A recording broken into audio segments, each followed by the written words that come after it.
आज गुरु पूर्णिमा पर सर्वप्रथम इस पृथ्वी के जो आदि गुरु हैं भगवान शिव, उनको प्रणाम करते हैं।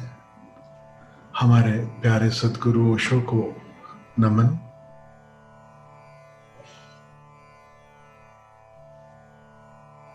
जो नए मित्र जुड़े हैं उनके जो भी सद्गुरु हुए,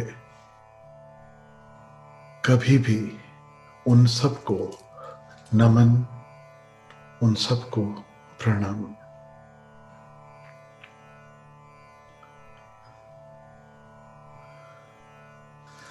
आज गुरु पूर्णिमा है, ऐसा कहा जाता है। और सामान्यतः जब हम सुनते हैं गुरु पूर्णिमा, तो उसका जो अर्थ है वो हमें यह ख्याल में आता है कि ये जो पूर्णिमा है यह सद्गुरु को डेडिकेटेड है, समर्पित है। यह पर्टिकुलर जो पूर्णिमा है यह गुरुओं के लिए। ठीक वैसे ही जैसे हम सुनते हैं गुरुद्वारा, तो हमें क्या ख्याल में आता है कि यह जो स्थान है यह गुरु का द्वार है। लेकिन आज मैं आप सबसे एक और भी अर्थ कहना चाहता हूं। सिर्फ यही न समझें गुरुद्वारा का अर्थ कि एक पर्टिकुलर जो स्थान है वह स्थान ही गुरु का द्वार है। इस भांति समझें, गुरुद्वारा यानी गुरु द्वार है, गुरु स्वयं द्वार है। गुरु जहां भी है वह द्वार है। और गुरु जहां भी है उससे यह अर्थ समझ लेना कि जब हम जहां बैठकर हम गुरु से जुड़ सके वहां गुरु का द्वार खुल जाता है, वही गुरु का द्वार बन जाता है। तो गुरुद्वार कोई सीमित स्थान नहीं है, एक इनफाइनाइट, एक अनंत तक, अनंत स्पेस में और टाइम में, देश में और काल में, अनंत तक एक मिली हुई अपॉर्चुनिटी है, एक अवसर है। तो जब हम जुड़ जाएं गुरु से, जब हम उनकी याद में डूब जाएं, जब हम उनकी उपस्थिति महसूस करें, हम गुरु के द्वार पे पहुंच गए। ठीक वैसे ही गुरु पूर्णिमा, केवल यही पूर्णिमा सद्गुरु को समर्पित है ऐसा ना मानकर आओ इस के भी अर्थों को थोड़ा और विराट ढंग से समझ लेते हैं। गुरु ही पूर्णिमा है। बिन गुरु हम एक तरह के अंधकार में जी रहे थे, बिना गुरु के हम एक तरह के अज्ञान में जी रहे हैं, बिना गुरु के हम जी भी रहे हैं, कोई पक्का नहीं है। सच पूछो तो लड़खड़ाते हैं, गिरते हैं, उठते हैं, चलना सीखते हैं, 1000 बार भूल होती है। और ऐसे में जब गुरु का सहारा मिल जाता है तो बिल्कुल वैसा ही है जैसे अंधेरी रात में पूरा चांद निकल आए। उस चांदनी के उजाले में साफ साफ हमें अपना मार्ग दिखाई देना शुरू हो जाता है। ठोकर खाने की संभावना बहुत कम हो जाती है, भटकने की संभावना बहुत कम हो जाती है। माना कि सूर्य उदय नहीं हुआ, माना कि अपने भीतर अभी उजाला नहीं हुआ, लेकिन गुरु की उपस्थिति पूर्णिमा की तरह परमात्मा का उजाला हम तक भेजती है। पूर्णिमा का अर्थ क्या है? पूरा चांद। पूरा चांद का अर्थ क्या है? जब सूर्य की रोशनी पूरे के पूरे चांद पर रिफ्लेक्ट हो रही है तो सूर्य की ही रोशनी, लेकिन चांद के माध्यम से हम तक पहुंच रही है। तो परमात्मा का नूर, परमात्मा का प्रकाश, परमात्मा का प्रेम, परमात्मा के आशीर्वाद, वह सब सदगुरु के माध्यम से हम तक पहुंचते हैं। अभी सूर्य से पहचान नहीं हुई क्योंकि अभी भी रात है, लेकिन सूर्य कहीं है जरूर। पहली बार भरोसा बैठता है जब सदगुरु हमारे जीवन में आते हैं। और याद रखना, सदगुरु जीवन में तभी आते हैं जब हमारी तैयारी होती है। जब हम आंख उठाकर आकाश की ओर देखना शुरू करें, तब हम पाएंगे कि गुरु पूर्णिमा की तरह मौजूद हैं। हाँ, हम ही घाटियों में देख रहे हो, हम ही उलझे हो जंगलों में, तब गुरु की मौजूदगी करीब करीब असंभव सी लगती है। याद रखना, जब हम उलझे हैं, ये उलझाव के ही क्षण हैं जब हम गुरु को पहचान नहीं पाते, गुरु को देख नहीं पाते। वरना कोई युग, कोई समय ऐसा ना हुआ, ना कभी होगा जहां सदगुरु की उपस्थिति ना हो। वह उपस्थिति किसी भी देह के माध्यम से हम पर प्रकट हो सकती है। वह उपस्थिति बिना देह के भी सदा मौजूद है। हमारी संवेदनशीलता पर निर्भर करेगा कि हम उस उपस्थिति को महसूस कर सकते हैं या नहीं। हम संवेदनशील हैं तो बिना देह के भी गुरु की उपस्थिति सदा मौजूद है। हम संवेदनशील नहीं हैं, हम अपने मन में उलझे हैं, तो गुरु साक्षात सामने बैठे हों, तब भी उनके भीतर वह प्रकाश, उनके भीतर मौजूद गुरु तत्व हम पर उजागर नहीं हो पाता। तो बात याद रखना, कभी भी गुरु की नहीं है, बात सदा शिष्य की तैयारी की है। इसीलिए तो कहा गया ना कि जब शिष्य तैयार होता है तब गुरु प्रकट होता है। When the disciple is ready, the master appears. ऐसा नहीं कहा कि that is when the master comes to see the disciple. Appears, वो प्रकट होता है।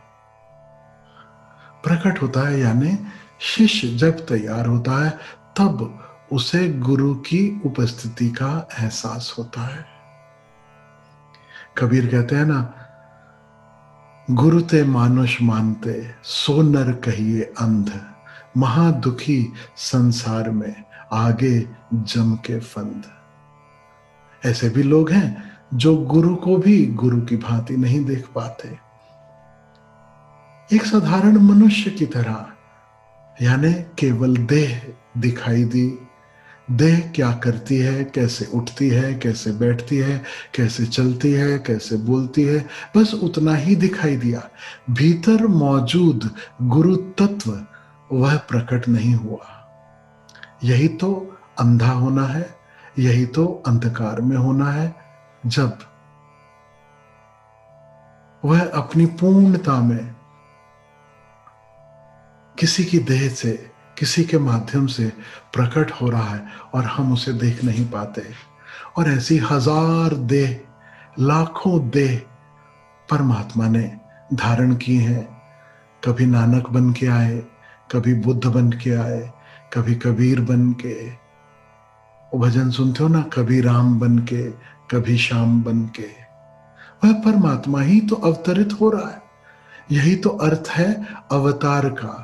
अवतार का अर्थ है कि मिट्टी की देह और उसमें अमृत उतर आया। वह देह अमृतवान हो गई। वह जो मरण धर्मा देह थी, वह चैतन्य रूप हो गई।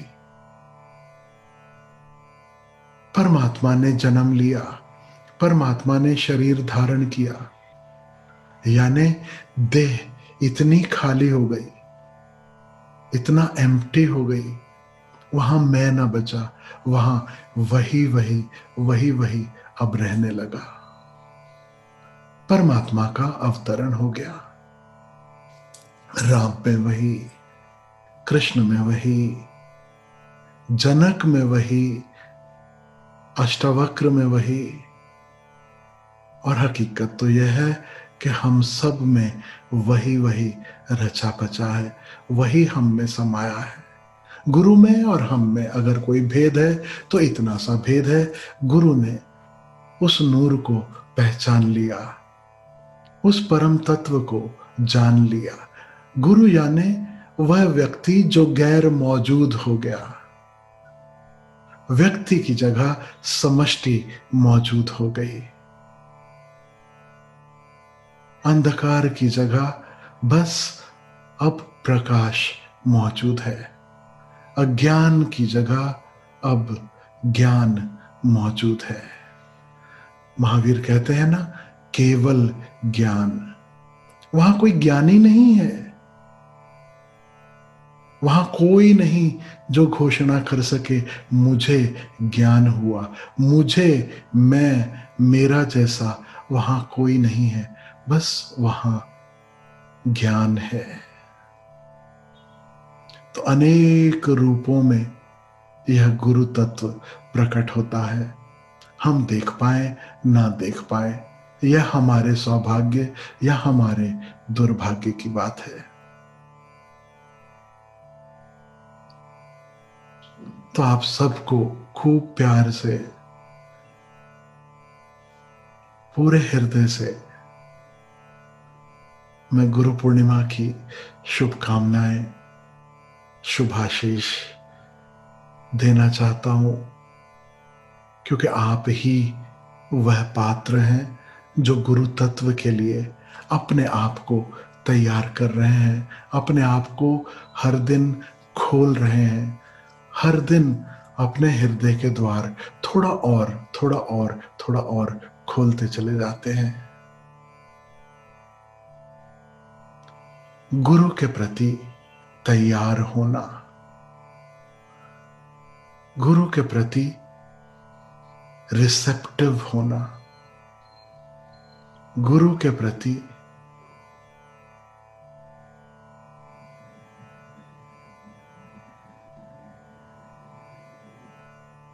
एक शांत मौन प्रतीक्षा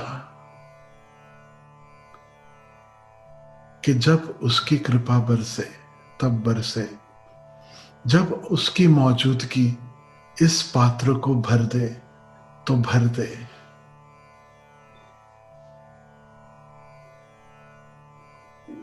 बस इतनी सी तो तैयारी है।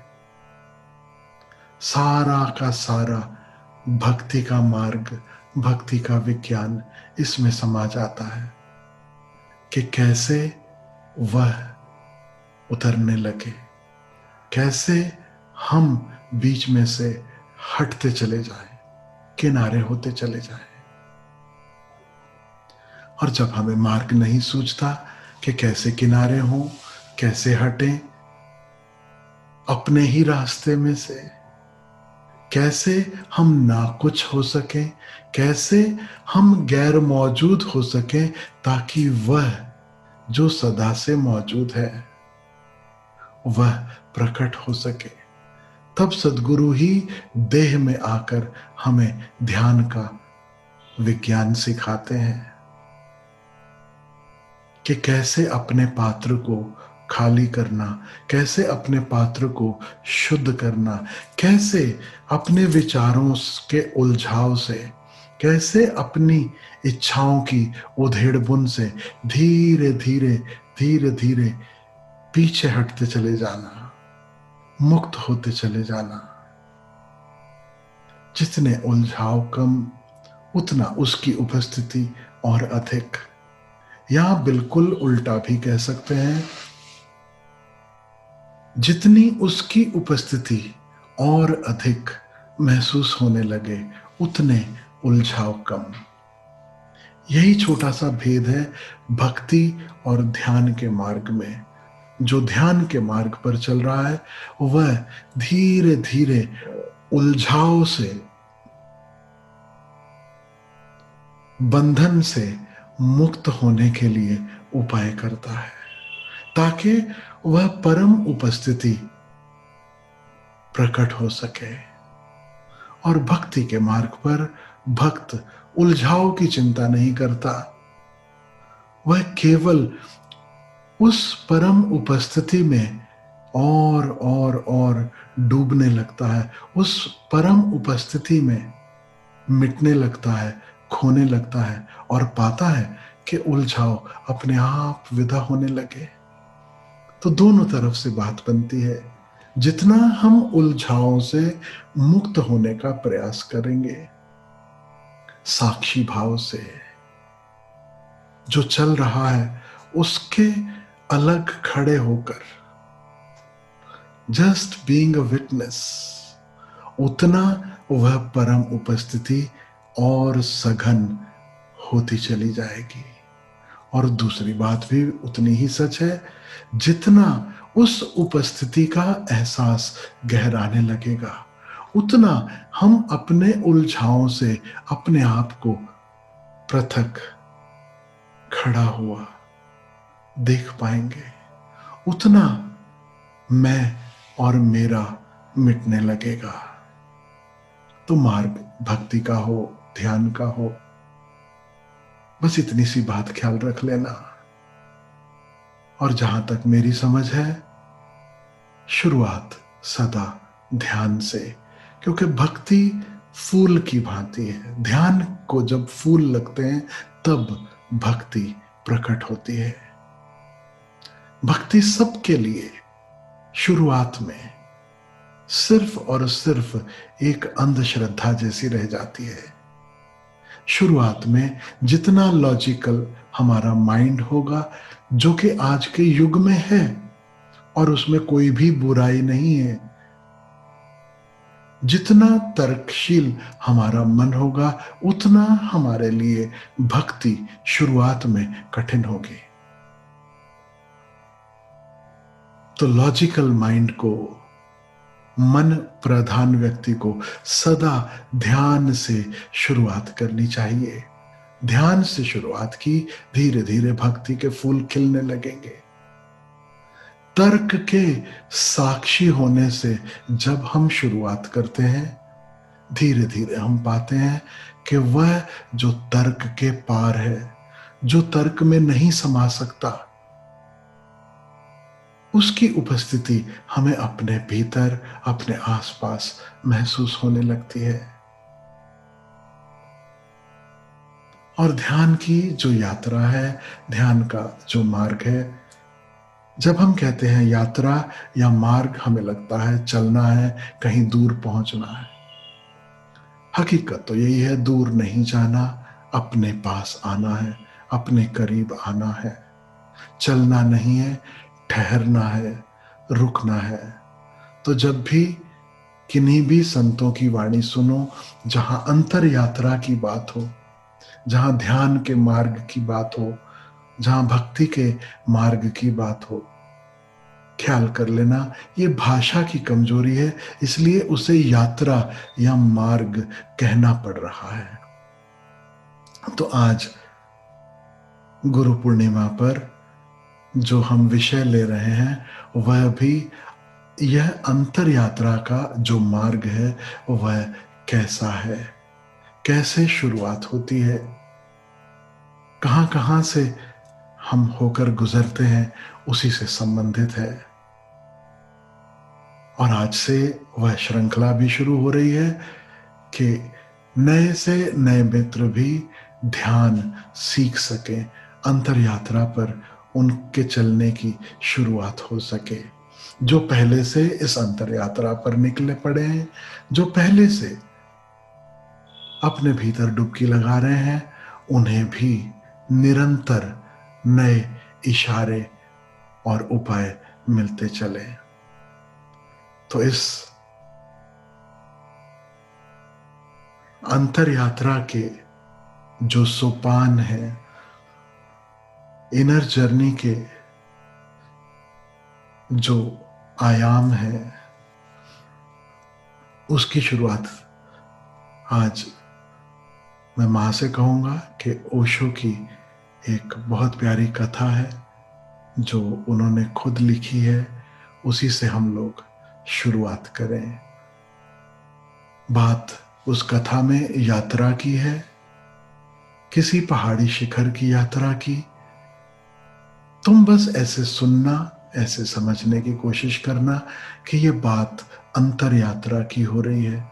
अपने भीतर जो शिखर है चेतना के, यह उनकी बात हो रही है। अपने भीतर जो पीक है समाधि की, उसकी बात हो रही है। तो मैं माँ से आग्रह कर रहा हूं कि माँ शुरुआत करेंगी ओशो की कथा से।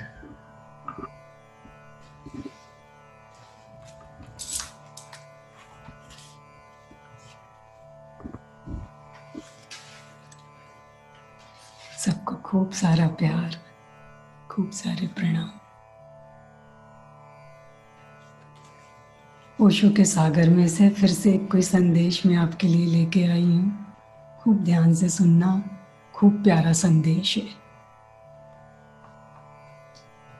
ओशो ने स्वयं लिखा हुआ है, तो एक एक शब्द के ऊपर गौर करना। मैं आप सबको जीवन के संबंध में सोच विचार में पड़े देखकर बहुत हैरान होता हूँ। जीवन सोच विचार से नहीं, वरन उसकी समग्रता में उसे जीने से ही जाना जाता है। सत्य से परिचित होने का और कोई मार्ग ही नहीं है। जागो और जियो, जागो और चलो। सत्य कोई मृत वस्तु नहीं है कि उसे बैठे बिठाए ही पाया जा सके। वह तो अत्यंत जीवंत प्रवाह है। जीवन के साथ ही साथ जो सब भांति मुक्त और निर्बद्ध हो जाता है, वही उसे पाता है।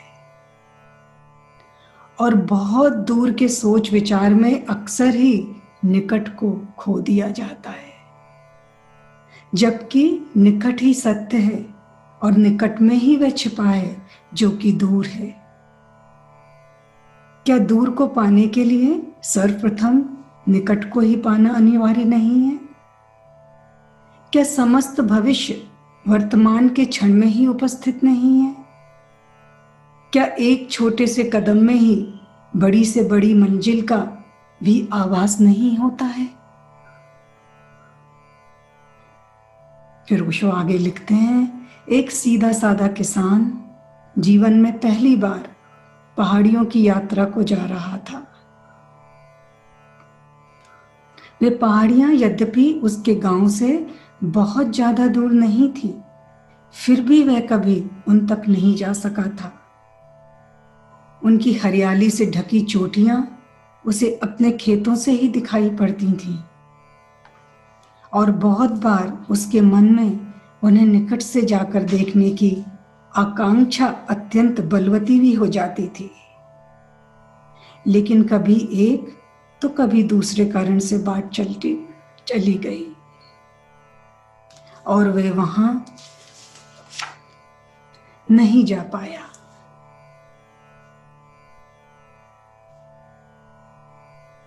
हम सबके साथ भी कितनी बार ऐसा होता है कि हम सोचते हैं कि ये करेंगे, संकल्प ले लेते हैं, ध्यान करेंगे, लेकिन फिर किसी ना किसी कारणवश वो रह जाता है।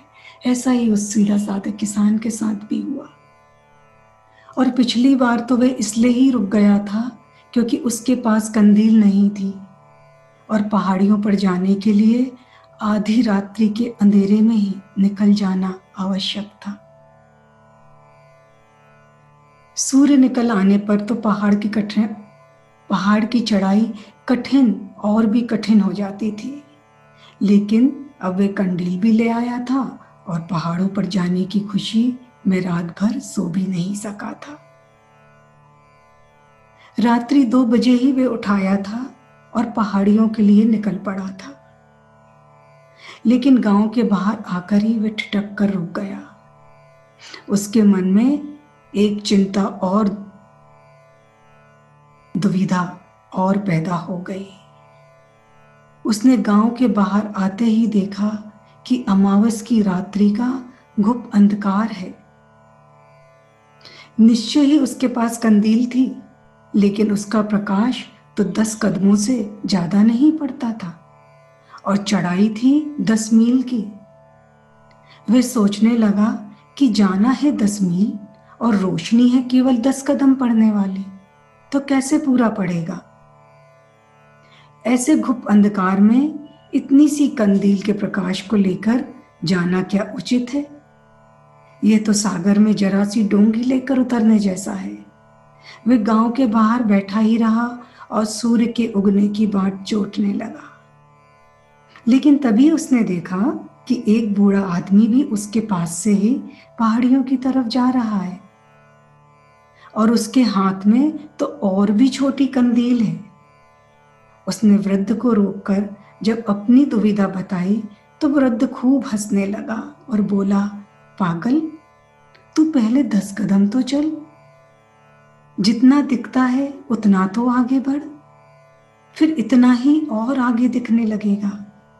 वह 1 कदम दिखता हो तो उसके सहारे तो सारी भूमि की परिक्रमा की जा सकती है।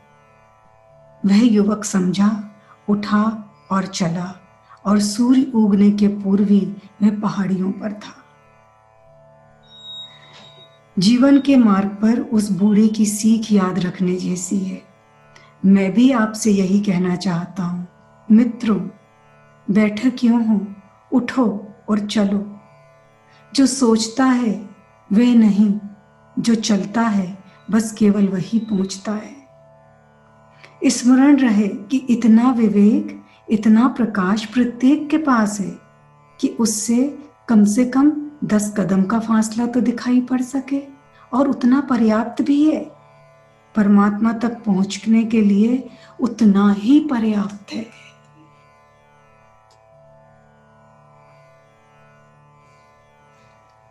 आप सबसे आज गुरु पूर्णिमा पर मैं भी यही कहना चाहती हूँ कि एक जो ये संयोग बना है, हम सब बहुत सौभाग्यशाली हैं कि जब इस पृथ्वी पे सद्गुरु चले, अभी अभी चल के, और उन्होंने जो संदेश दिए, ये संयोग, ये सब कुछ क्या पता फिर कब दोबारा मिलेगा हमें। ये सदियों सदियों में कभी एक बार होता है और हम उस सदी के हैं। तो चलो, उठो, चल पड़ो, मत रुको। ये संयोग नहीं मिलते बार बार।